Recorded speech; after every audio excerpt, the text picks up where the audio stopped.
This is the download from Sounds Profitable. The most important news from this week and why it matters to people in the business of podcasting. I'm Manuela Bedoya.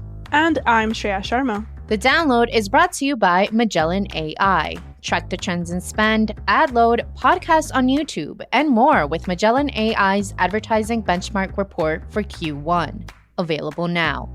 You can find a link in the description or visit magellan.ai. This week, SiriusXM creates new podcasting brand safety and suitability tool. Podcast CPMs hold stronger than digital overall. Spotify changes ambassador ad requirements and how podcasting could fit into a tough back-to-school season. This Thursday from Antoinette Sue on Digiday, SiriusXM has announced a new brand safety and suitability verification offering, built in partnership with brand safety company Barometer and marketing automation platform ArtsAI. The new tool enables agencies and brands to run an ArtsAI pixel on their campaign and then use Barometer's contextual targeting to measure suitability and safety. The system aims to solve the problem of marketers only being able to evaluate a majority of brand metrics after a campaign has ended. With the new tool, advertisers can check and tweak campaigns in real time. SXM executives told Digiday they hope the tools will enable advertisers to extend targeting past overcautious assumptions. One example given was in auto retailers who avoided any news content.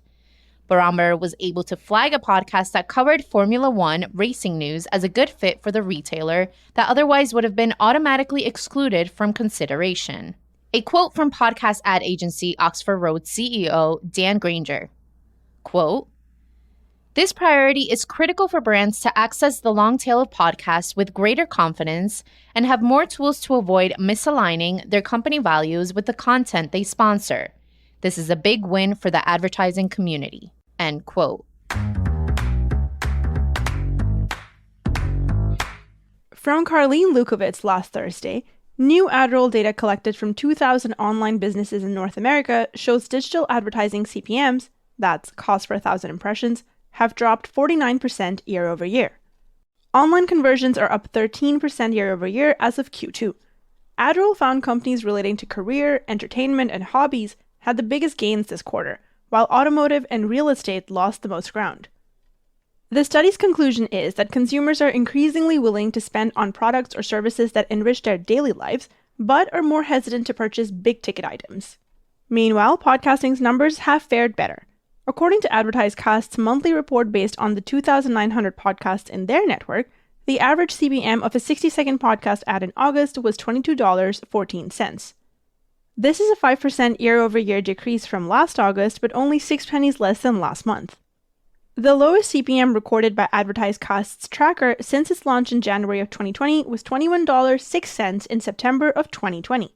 All of this to say, podcasting is hanging in there, and this is going off the sample size of Advertisecast. If more companies follow their lead and report CPM data, we'd have an even healthier perspective of the industry average. From Ashley Carman in Bloomberg last Friday. In an effort to crack down on white noise podcast ad revenue, Spotify is changing its host-read program.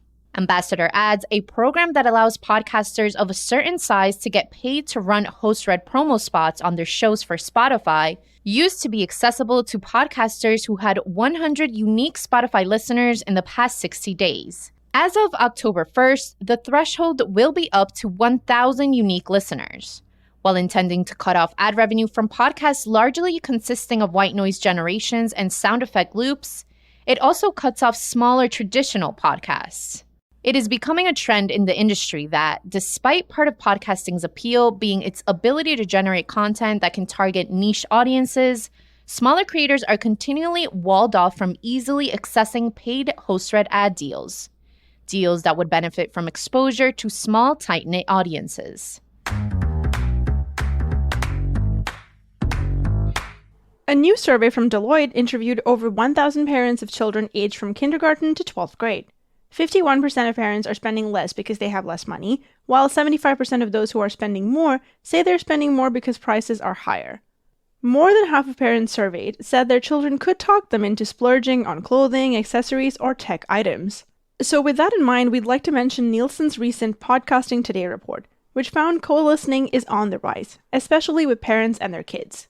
If brands were to target the podcasts most likely to be co-listens with kids and parents, they would be especially effective at leveraging back-to-school promotions. Finally, it's time for our semi-regular roundup of articles we're calling Quick Hits. These are articles that didn't quite make the cut for today's episode, but are still worth including in your weekend reading. This week, Actually, We Love Ads by Tom Webster. Tom takes a look at a slide from the Podcast Landscape in America study and breaks down what it means for branded podcasts. Hint, it's great news. Pod and Campaign launch Audio Advertising Awards. The UK-based Advertising Awards will be taking submissions until their end of October deadline. Luminary partners with Acast to bring Luminary original podcasts to wider audiences. The deal will bring 6 former Luminary exclusives, including flagship celebrity chat show Under the Skin with Russell Brand, to public RSS feeds via Acast. ABC Audio announces exclusive multi-year podcast advertising partnership with Libsyn's Advertisecast. The deal aims to grow ABC Audio's award-winning podcast portfolio, including Disney podcasts like the upcoming Frozen audio drama. ABF Creative. Your child's success could be a listen away. 63% of parents report improvements through audio. The new study's key highlights include the finding that 48% of children become more positive and happy after listening to their preferred audio content. When the Data Misleads by Brian Morrissey. While useful, over-relying on analytics in the process of content creation can lead to homogenized, SEO-driven content, lacking in what made the content unique to begin with. And that was The Download, brought to you by Sounds Profitable. Today's episode is hosted on Art19. Find out more at art19.com. I know we went through today's stories fast, so be sure to check out the links to every article mentioned right in your podcast listening app or on soundsprofitable.com/podcast. And thank you for sticking with us as we bring you the top stories you might have missed from the past week. I'm Manuela Bedoya. And I'm Shreya Sharma. Our producers are Brian Barletta, Gavin Gaddis, and Tom Webster. Special thanks to Art19 for hosting The Download. And as always, thank you to you for joining us. Robot?